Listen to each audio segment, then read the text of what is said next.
Hello friends, हम लोग continue कर रहे हैं the Faerie Queene book 1 canto 1 और 3 स्टैंडर्ड्स बचे हुए हैं कैंटो 1 के। आज हम लोग उसको तीनों स्टैंडर्ड्स को ख़त्म कर देंगे और हमारा कैंटो 1 आज ख़त्म हो जाएगा।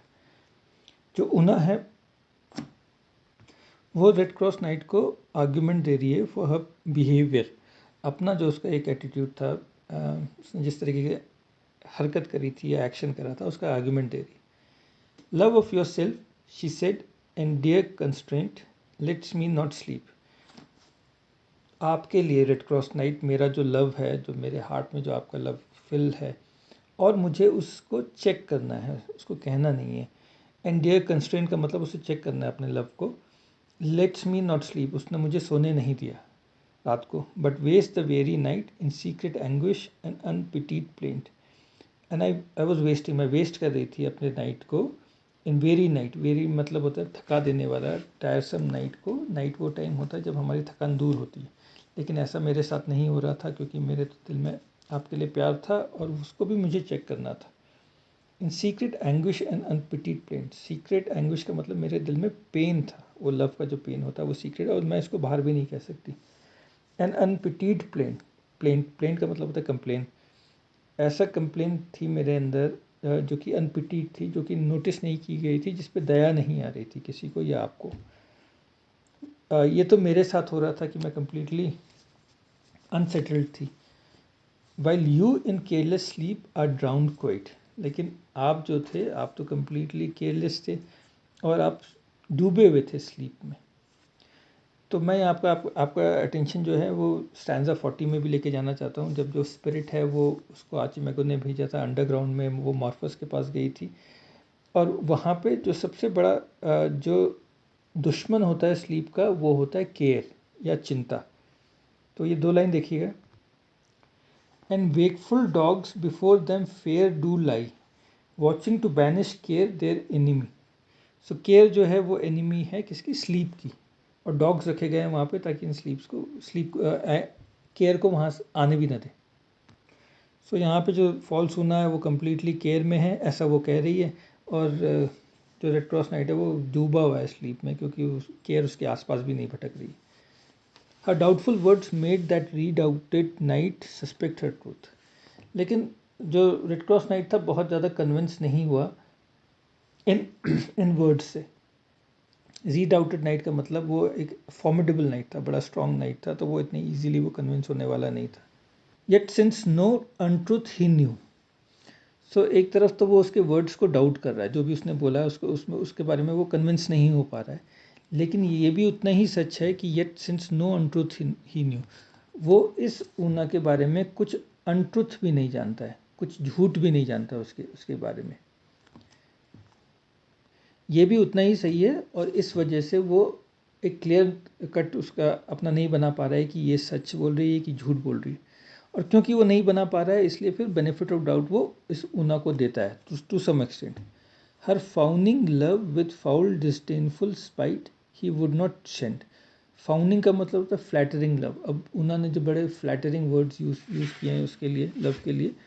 विथ फाउल डिस्डेनफुल स्पाइट का मतलब अब उसके इस लव को, चाहे वो फ्लैटरिंग लव ही हो, उसको वो इंसल्ट नहीं कर सकता, उसको वो एंग्री वे में नहीं बोल सकता या स्कॉर्नफुल तरीके से उसको उसके साथ बिहेव नहीं कर सकता।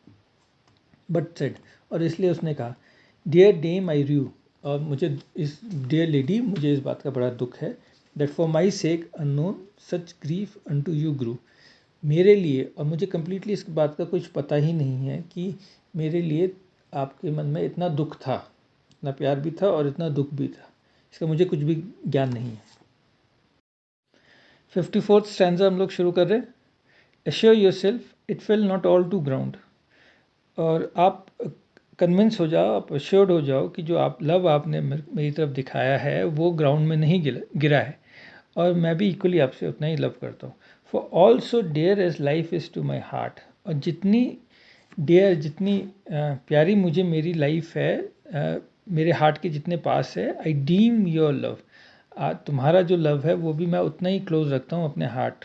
And hold me to you bound, and ये लव ही है, जो म्यूचुअल लव है हम दोनों का, वो हम दोनों को बाइंड करके रखता है टुगेदर।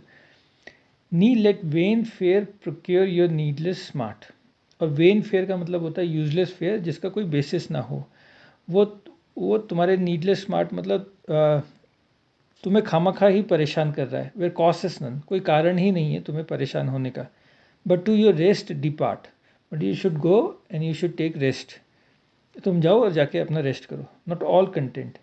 अब ऊना जो है, फॉल्स ऊना, वो सेटिस्फाई कंटेंट मतलब सेटिस्फाई तो नहीं हुई, क्योंकि उसका प्राइमरी ऑब्जेक्टिव क्या था, to seduce Red Cross Knight था, और उसका ऑब्जेक्टिव उसका लव गेन करना नहीं था।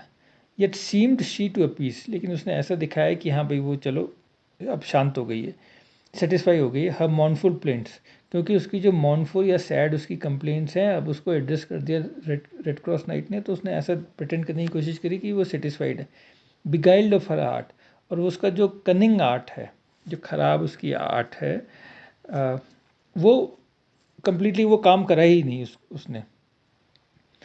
And fed up with words, ना तो उसका उसका जो कनिंग आर्ट है वो काम कर रही है, और वो फेड अप हो गई है वर्ड्स। ये जो लविंग वर्ड्स जो रेड क्रॉस नाइट है, और सेटिस्फाइंग वर्ड्स जो रेड क्रॉस नाइट सुना रहा है, इससे वो फेड अप हो चुकी है।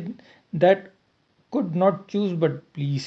अब ये जो वर्ड्स रेड क्रॉस नाइट के हैं, ये तो बस आपको प्लीज़ ही करेंगे, सेटिस्फाई ही करेंगे, और वो उसको चाहिए नहीं था।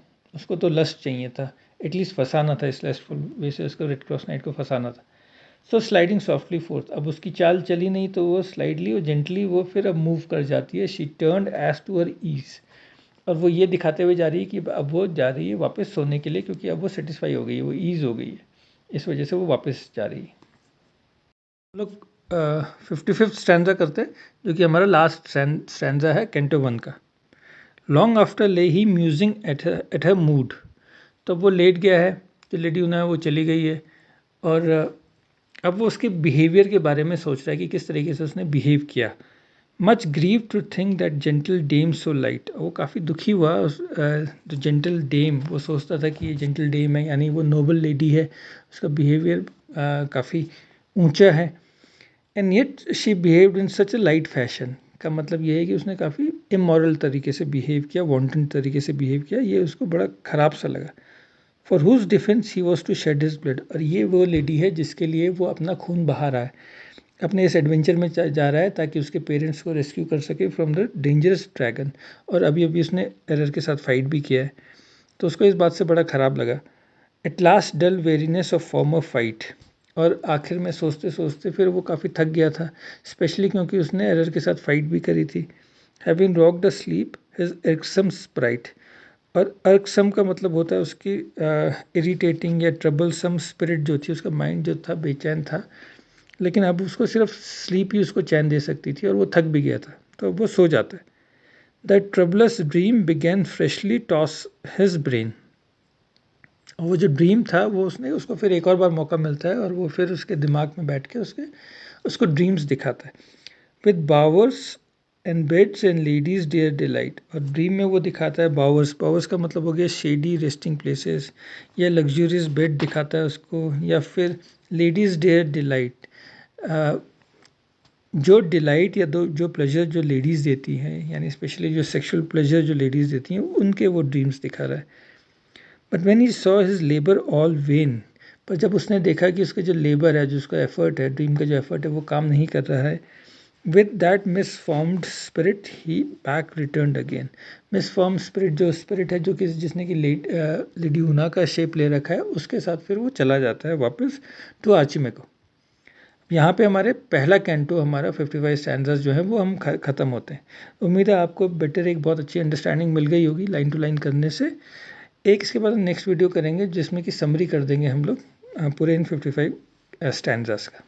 Thank you.